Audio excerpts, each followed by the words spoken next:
Asterisk, asterisk, the whispering mirror, asterisk, asterisk. In the small, picturesque town of Elderton, there was an old antique shop called Harper's Curiosities. The shop was filled with vintage trinkets, old furniture, and rare collectibles. Among the many items in the shop was a large, ornate mirror with a dark wooden frame intricately carved with floral patterns. The mirror had a mysterious reputation, and the locals whispered that it was cursed. One rainy afternoon, a young woman named Anna, a writer with a passion for uncovering hidden stories, entered Harper's Curiosities. She had heard about the mirror's legend and was intrigued by the possibility of exploring it for her next article. The shop's interior was warm and inviting, with the scent of old books and polished wood filling the air. As Anna wandered through the aisles of the shop,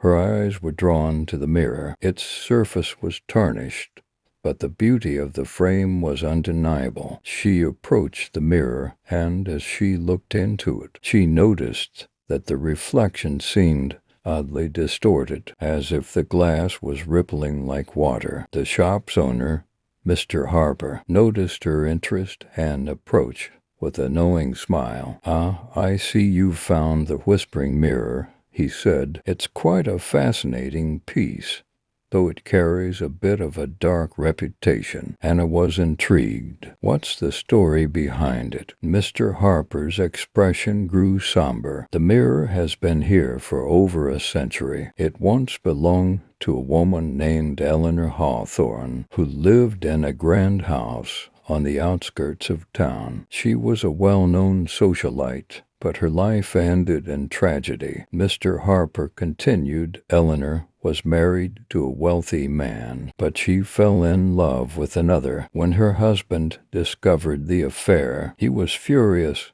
and made Eleanor promise to never see her lover again. Desperate, Eleanor tried to leave the house one night, but she was caught and tragically killed." Anna listened intently as Mr. Harper described how Eleanor's ghost was said to haunt the mirror, trying to reach out to her lost love. "They say that if you look into the mirror at midnight, you can hear Eleanor's whisper and see her tragic reflection," Mr. Harper concluded. Determined to uncover the truth, Anna decided to stay in the shop that night. As the clock approached midnight, she set up her camera and notebook in front of the whispering mirror, ready to document any unusual occurrences. At the stroke of midnight, the room grew colder, and the only sound was the ticking of an old clock on the wall. Anna gazed into the mirror, and she soon noticed that the distorted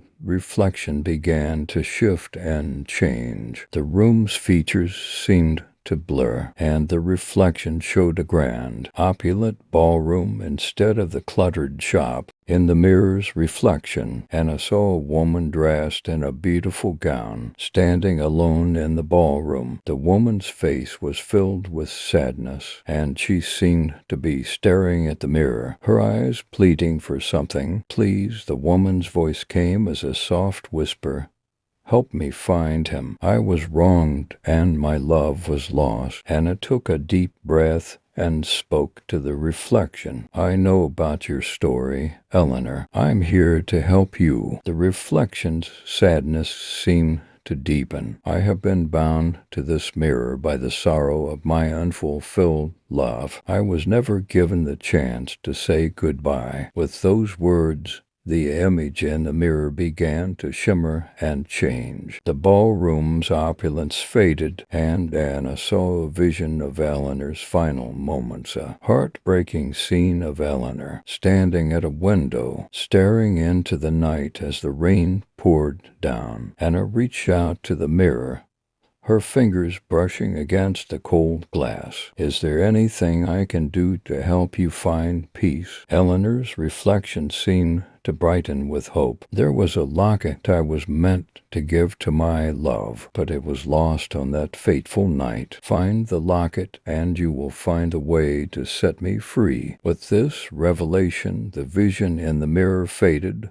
and the room returned to normal. Anna knew she had to find the locket, so she searched through the shop's old items and found a small, tarnished box hidden under a pile of old letters. Inside the box was a delicate silver locket, its surface engraved with intricate patterns. Anna carefully opened the locket and found a portrait of a young man, face she recognized from the old town record she had studied. It was Eleanor's lost love, Thomas. Holding the locket, Anna spoke softly. "Eleanor, I have found the locket. Is this what you needed?" The air in the room seemed to warm, and a gentle breeze swept through the shop. The whispering mirror's surface grew clear, and the reflection of Eleanor appeared again, her face now peaceful. "Thank you." Eleanor's voice was filled with gratitude. "With this locket returned, I can now find him